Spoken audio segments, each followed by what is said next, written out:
Halo teman-teman, seluruh mahasiswa hubungan internasional, khususnya Universitas Riau, dalam mata kuliah Pemikiran Politik Barat dan Timur. Dan di sini ada aku, Rizwa Angeli, yang akan menjelaskan tentang pemikir politik Barat itu ada Richard Carlton Snyder. Dan teman aku, Dwi Arni Intan Safila, yang akan menjelaskan pemikir politik Timur yaitu Mencius. Nah, teman-teman, sebelum kita masuk ke pemikir politik Barat dan Timur, kita akan menjelaskan tentang apa sih itu filsafat. Nah, secara etimologi, filsafat itu berasal dari bahasa Arab. Itu ada falsafah, lalu filosofi, lalu filosofia, pilain, berubah menjadi sophia, dan artinya kebijaksanaan dalam bahasa Indonesia. Filosof itu sendiri adalah orang yang mencari kebijaksanaan tersebut. Nah, kata filsafat itu pertama kali digunakan oleh Pythagoras pada tahun 582 hingga 486 sebelum Masehi dan diperjelas oleh Socrates pada tahun 470 hingga 390 sebelum Masehi serta dilanjutkan oleh filsuf-filsuf lainnya. Kemudian, secara terminologi, filsafat itu adalah ilmu pengetahuan yang meliputi kebenaran yang di dalamnya terkandung ilmu-ilmu metafisika, logika, retorika, etika, dan estetika. Nah, filsafat juga dapat diartikan sebagai ikhtiar suatu gejala dari akarnya suatu hal yang hendak dipermasalahkan. Lalu kita lanjut kepada ciri-ciri filsafat. Ciri-ciri filsafat itu ada menyeluruh, mendasar, dan juga spekulatif. Menyeluruh di sini maksudnya, pemikiran itu harus luas karena tidak membatasi diri dan tidak hanya ditinjau dari sudut pandang tertentu. Nah, pemikiran kefilsafatan ingin mengetahui hubungan antara ilmu yang satu dengan ilmu lainnya, antara ilmu dan moral, seni, serta tujuan hidup. Lalu mendasar. Mendasar ini pemikiran yang dalam hingga sampai pada hasil yang fundamental, atau sampai pada esensial objek yang dipelajarinya, sehingga dapat dijadikan dasar berpijak bagi segenap nilai dan keilmuan. Lalu ada spekulatif, yang artinya itu pemikiran yang sudah diperoleh tersebut, itu dijadikan dasar bagi pemikiran selanjutnya. Nah, lalu selanjutnya kita akan menjelaskan tentang ciri-ciri berpikir secara kefilsafatan. Itu ada radikal, universal, konseptual, koheren, konsisten, sistematik, komprehensif, bebas, dan bertanggung jawab. Radikal di sini maksudnya berpikir sampai ke akar-akarnya, sampai pada hakikat, esensi, atau sampai pada substansi yang dipikirkan. Lalu universal, yaitu berpikir tentang hal-hal yang umum dan proses-proses yang bersifat umum dari radikal menuju ke universal. Lalu ada konseptual. Konsep di sini adalah hasil dari generalisasi dan pengalaman tentang hal-hal serta proses-proses individual. Dengan begitu, kita dapat berpikir secara kefilsafatan yang melampaui batas-batas pengalaman hidup sehari-hari. Lalu koheren, itu artinya sesuai dengan kaidah-kaidah berpikir logis dan rasional, dan konsisten yang artinya tidak mengandung kontradiksi. Nah, ciri-ciri berpikir kefilsafatan yang lainnya itu ada sistematik, yang mana sistem itu adalah kebulatan dari sejumlah unsur yang saling berhubungan menurut tata pengaturan untuk mencapai suatu maksud. Lalu ada komprehensif, yang mana menyeluruh, menjelaskan alam semesta secara keseluruhan. Lalu ada bebas, yang artinya filsafat itu merupakan hasil dari pemikiran yang bebas, berakar dari bebas dari prasangka sosial, historis, dan kultural serta keagamaan atau teologi. Lalu bertanggung jawab. Di sini maksudnya kita harus bertanggung jawab terhadap hati nurani, di mana bertanggung jawab hubungan antara kebebasan berpikir dalam filsafat dan etika yang melandasinya. Lalu kita juga harus bertanggung jawab terkait bagaimana kita merumuskan pemikiran kita agar dapat dikomunikasikan terhadap orang lain. Oke, kita lanjut ke sejarah filsafat. Nah, yang pertama itu ada masa Yunani. Ciri-ciri sejarah filsafat pada masa ini, itu terjadi perubahan pola pikir dari yang mulanya bersifat mitosentris menjadi logosentris. Artinya, dulu itu orang-orang Yunani, mereka percaya bahwasannya aktivitas kehidupan sehari-hari, aktivitas alam itu dipengaruhi oleh dewa-dewa yang mereka percayai. Lalu pemikiran ini berubah menjadi logosentris, lebih ke ilmu pengetahuan. Nah, awalnya pada masa ini itu diperkenalkan oleh Heraklitus dan juga Pythagoras. Dan salah satu ahli pemikir pertama di Yunani yang arah pikirannya pada persoalan antroposentris adalah Socrates, Plato, dan Aristoteles. Lalu pada masa abad pertengahan, nah pada abad ini itu diawali dengan lahirnya filsafat dari bangsa Eropa. Lalu mulanya pemikiran filsafat pada abad ini itu sangat dipengaruhi oleh kepercayaan bangsa Kristen atau didominasi oleh agama atau bisa dikatakan bersifat teosentris ya teman-teman. Lalu abad ke-6 itu sudah mulai dibangun sekolah-sekolah yang memberikan pelajaran terkait gramatika, dialektika, geometri, aritmatika, astronomi, dan musik. Lalu pada abad ke-13 itu sudah mulai dibangun universitas-universitas dan ordo-ordo. Dan tahun 850 hingga 1200 itu merupakan periode filsafat skolastik Islam dan ahli pikir Islam yang mulai muncul, yaitu ada Al-Kindi, Al-Farabi, Ibnu Sina, Al-Ghazali, Ibnu Bajjah, Ibnu Rushd, dan juga Ibnu Tufail. Dan para ahli pikir Islam itu menambah pikiran-pikiran Islam atau dari timur terhadap Eropa pada masa ini. Lalu kerajaan Islam mulai jatuh di Granada, Spanyol pada tahun 1942 dan kekuasaan politik barat mulai menjarah ke wilayah timur. Dan para ahli pikir barat itu mulai mentransfer filsafat Yunani di timur seperti para filsafat timur yang mulai memasukkan nilai-nilai timur mereka ke wilayah Eropa. Dan Dalam abad pertengahan ini, anggapan bahwa filsafat Aristoteles itu adalah benar, Plato dan Al-Quran juga benar. Oke, selanjutnya itu ada pada masa abad modern. Sejarah filsafat pada masa abad modern ini berlangsung sekitar abad ke-15 hingga 16 dan ditandai dengan munculnya Renaissance dan humanisme. Nah, pemikiran filsafat ini dianggap sebagai pelayan dari teologi, yaitu sebagai sarana untuk menetapkan kebenaran-kebenaran mengenai Tuhan yang dapat dicapai oleh akal manusia. Dan pemikiran filsafat pada masa ini itu berupaya untuk meletakkan dasar-dasar bagi metodologis ilmiah, bersifat praktis, dan diarahkan pada upaya manusia agar dapat menguasai lingkungan alam menggunakan berbagai penemuan ilmiah. Nah, René Descartes pada tahun 1596 hingga 1650 itu ditetapkan sebagai bapak filsafat modern dan telah berhasil melahirkan suatu konsep dari perpaduan antara metode ilmu alam dan ilmu pasti ke dalam pemikiran filsafat. Upaya ini dimaksudkan agar kebenaran dan kenyataan filsafat juga sebagai kebenaran serta kenyataan yang jelas dan terang. Lalu abad ke-18, itu pemikiran filsafat mengarah pada filsafat ilmu pengetahuan. Itu tokohnya ada George Berkeley, David Hume, Rousseau, Christian Wolff, Immanuel Kant, dan lainnya. Dan abad ke-19, pemikiran filsafat itu terpecah belah dan membentuk kepribadian setiap bangsa dengan pengertian dan caranya sendiri seperti filsafat Amerika, Prancis, Jerman, Inggris, Cina, India, Arab Saudi, dan lainnya. Lalu, sejarah filsafat pada abad dewasa ini, yaitu abad ke-20 atau disebut dengan filsafat kontemporer. Nah, pada abad ini sudah mulai memperhatikan secara khusus pada bidang bahasa dan etika sosial. Lalu, muncul filsafat analitika yang di dalamnya membahas tentang cara berpikir. Dan awal abad ke-20 juga timbul aliran-aliran kefilsafatan seperti Neo-Thomisme, Kantianisme, lalu Neo-Hegelianisme, kritikal ilmu, historisme, irasionalisme, Neo-Vitalism, spiritualism, dan Neo-Positivism. Lalu akhir abad ke-20 itu timbul aliran filsafat analitik, eksistensi, strukturalisme, dan kritikal sosial. Dan filsafat ilmu pengetahuan sebagai sumber pengetahuan itu dianggap harus rasional dan empiris pada abad ini. Nah, teman-teman udah pada tahu kan tentang apa itu filsafat dan sejarah filsafat.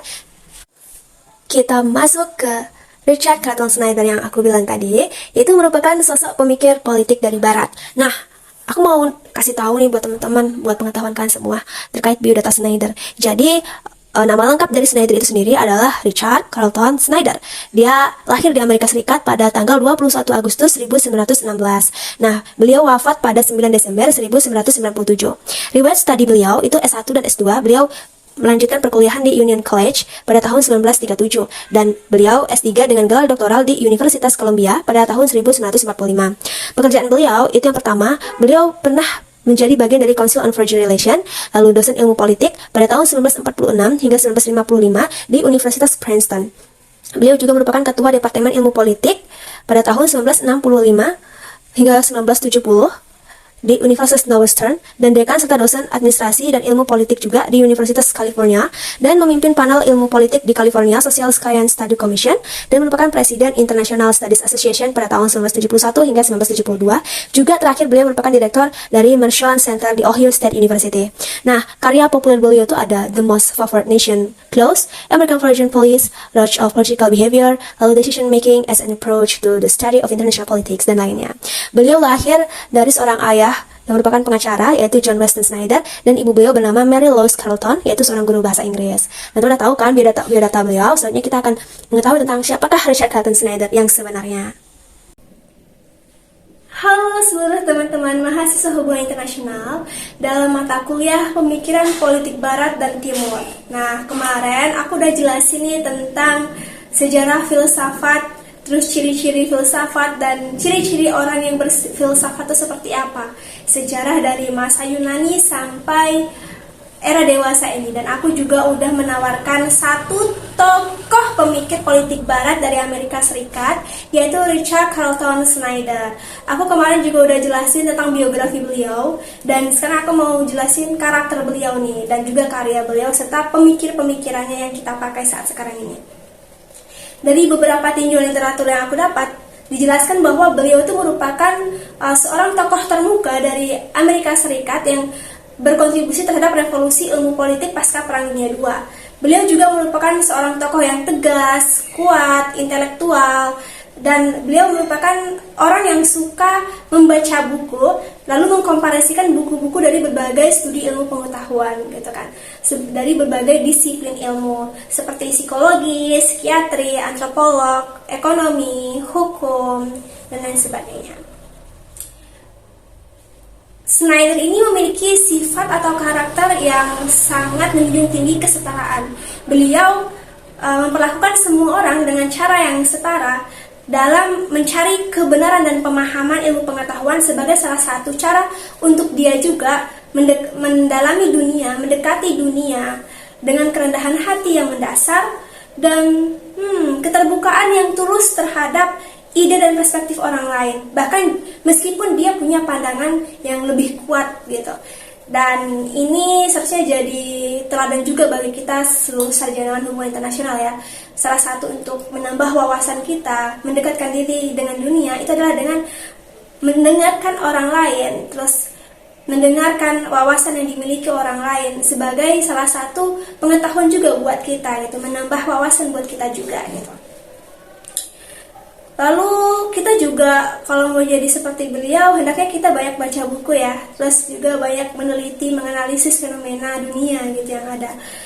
Dan yang paling bikin beliau terkenal itu, Snyder terkenal itu, beliau tuh pernah mengajar seminar pasca sarjana di Amerika Serikat pada tahun 1950. Dia di situ menceritakan tentang determinan atau faktor-faktor apa saja sih yang mempengaruhi pembuat keputusan dalam kebijakan luar negeri Amerika Serikat. Nah, pada saat itu dia membawa perspektif dan data-data dari ilmu-ilmu sosial lainnya kayak psikologi, psikiatri, sosiologi, dan antropolog. Seperti yang aku jelasin ya, beliau itu tuh merupakan salah satu tokoh yang menganut aliran atau perspektif behavioris gitu. Dan setiap dia menganalisa kebijakan luar negeri, dia selalu menggunakan konsep idiosinkratik. Nah, terkait karya, beliau tuh punya karya yang luar biasa yang masih kita pakai sampai sekarang ini. Kalau kita belajar mata kuliah analisis politik luar negeri, pasti kita ketemu buku-buku beliau gitu, buku-buku dari Snyder. Nah, yaitu terkait Foreign Policy Decision Making. Bukunya warna biru dan dia menulis buku tersebut dengan teman-temannya. Tepatnya sih mahasiswa beliau gitu. Karena beliau ini menjunjung tinggi kesetaraan, terus mengapresiasi orang lain, beliau memasukkan nama-nama teman-temannya tersebut atau mahasiswa tersebut ke dalam buku beliau, yaitu ada Braggs dan Burton-Sakin. Nah, di dalam buku tersebut, Snyder itu menjelaskan bahwa tindakan internasional itu dapat diartikan sebagai sekumpulan keputusan yang dibuat oleh unit-unit politik domestik, para pemimpin negara, baik individu maupun kelompok birokratis pemerintah ya, yang mana mereka itu menjadi aktor utama dalam proses pengambilan keputusan kebijakan luar negeri. Nah, dari sini kita dapat mengetahui bahwasanya beliau itu merupakan seorang yang menganut aliran behavioris garis keras. Jadi beliau menjelaskan bahwasanya dalam kebijakan luar negeri suatu negara itu sangat dipengaruhi juga oleh aktor-aktor individu gitu, kayak pemimpin, kelompok birokrasi, terus dan unit-unit kelompok lainnya.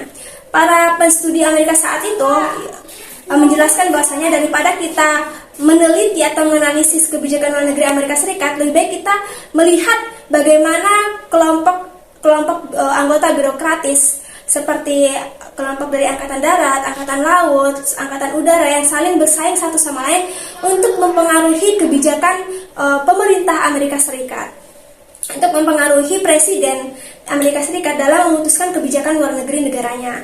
Nah, adapun di dalam buku Snyder tersebut, ia menjelaskan faktor-faktor penting apa saja yang menjelaskan politik luar negeri. Nah, itu ada yang pertama motivasi dari para pembuat keputusan. Para pembuat keputusan seperti pemimpin negara, terus kelompok birokratis atau unit-unit politik lainnya, itu mereka mempunyai motivasi masing-masing. Mereka punya kepentingan masing-masing gitu. Dan mereka di situ saling bersaing satu sama lain untuk saling mempengaruhi dan membuat keputusan yang bulat dalam kebijakan luar negeri. Gitu. Dan mereka berharap kebijakan tersebut menguntungkan bagi mereka gitu, sesuai dengan keinginan mereka. Dan misalnya nih, presiden yang diktator itu akan cenderung membuat keputusan dalam kebijakan luar negeri negara itu yang pragmatis, artinya kurang matang gitu, karena tidak memperhatikan lembaga-lembaga yang ada di pemerintahan. Ia tidak mempertimbangkan perspektif dari kelompok-kelompok lainnya. Dia membuat keputusan sesuai dengan keinginan dirinya sendiri. Nah, bukan dirinya masing-masing ya, sorry, saya typo.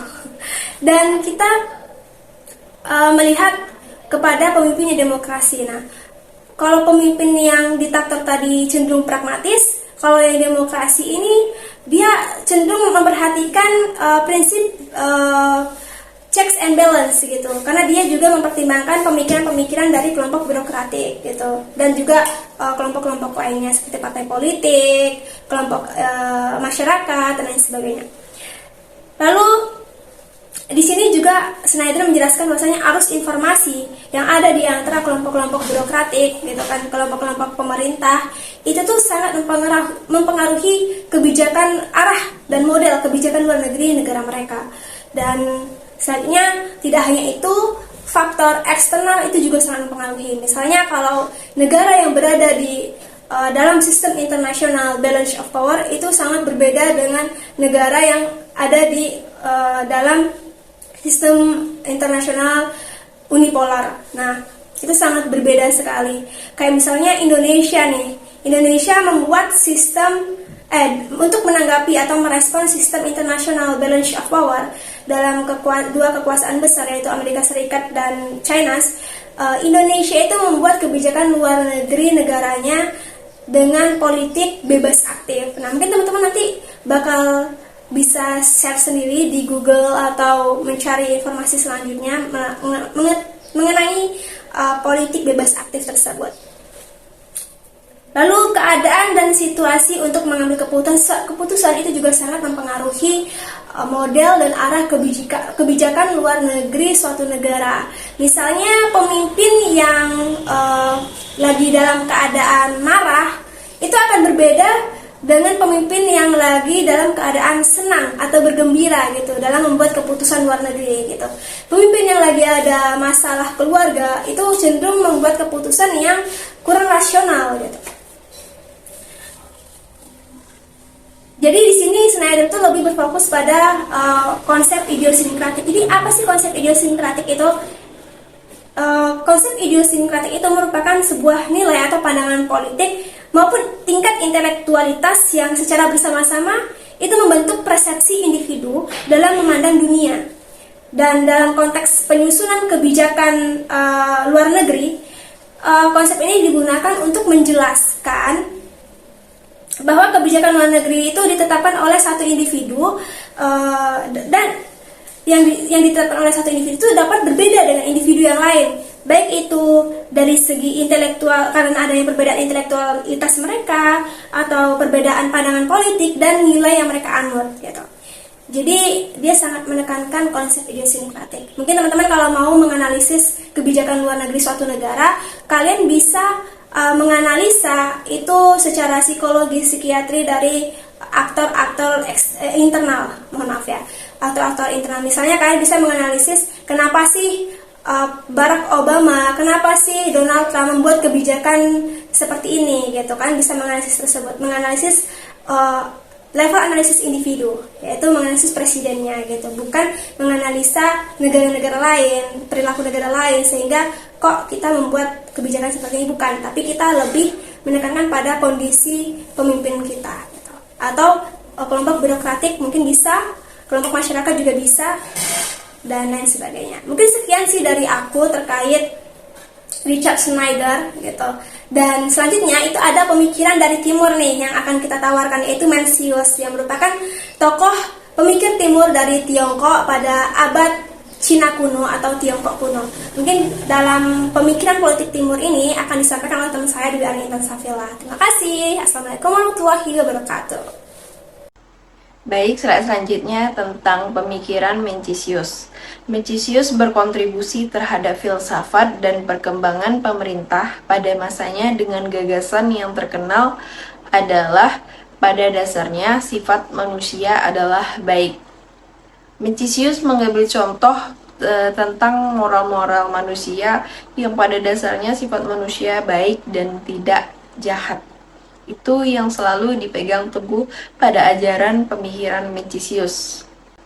Mencisius mengambil contoh seandainya seseorang melihat seorang anak kecil nyaris jatuh ke dalam sumur, tidak peduli siapapun orangnya, ia segera akan mengalami perasaan ngeri dan iba. Perasaan yang muncul secara alamiah itu semata-mata karena simpati, nalurilah yang merupakan sebagian kebaikan dari hakikat diri manusia. Dapat kita simpulkan dari contoh ini bahwa memang benar sifat manusia itu memiliki sifat yang baik, dan dalam diri manusia itu memang benar memiliki sifat yang baik. Dan moral-moral manusia itu pada dasarnya benar-benar memang baik, karena manusia tidak akan tega melihat seseorang yang sedang terjatuh atau seseorang yang sedang mengalami kesulitan. Namun diri manusialah yang membuat manusia itu menjadi buruk. Dan pada hakikatnya naluri manusia itu sebenarnya baik. Selanjutnya yaitu tentang pemikiran Mencisius, yaitu yang pertama, bentuk pemerintahan dalam pemikiran Mencisius yaitu wang atau raja dan pa atau tentara. Bahasa ini disebut dengan dari bahasa Cina ya. Dan yang kedua, memperbaiki dan mengubah diri menjadi lebih baik sesuai moral dan peningkatan sifat alami manusia. Yang ketiga, yaitu Mencisius menjelaskan bahwa manusia memiliki sumber daya aktif dan teramati tertentu untuk menjadi baik, apa yang disebutnya kecambah moral, atau disebut manusia secara alami memiliki potensi untuk berbuat baik dan berbelas kasihan. Sumber ini dijelaskan oleh Purwanto tahun 2024. Selanjutnya yaitu tentang pandangan Mencisius terhadap politik. Slide ini juga berhubungan dengan pemikiran Mencisius dengan kajian HI. Yang pertama, kepentingan individu sebagai dasar dari sistem politik memiliki kepentingan dan kesejahteraan yang tinggi untuk membangun negara yang baik. Yang kedua, negara harus memiliki pemerintahan yang terlindungi oleh kekuasaan moral. Yang ketiga, kekuasaan moral diterapkan dengan keadilan yang diterapkan oleh pemerintah. Yang ketiga, negara harus memiliki ekonomi dengan keadilan, kesejahteraan, dan keamanan yang tinggi. Jadi kesimpulannya dari kedua filsuf tersebut sama-sama membicarakan tentang Indo-Sinkratik, yang dimana kepentingan individu, kondisi individu akan sangat mempengaruhi model politik dan kebijakan politik luar negeri yang dikeluarkan oleh negaranya.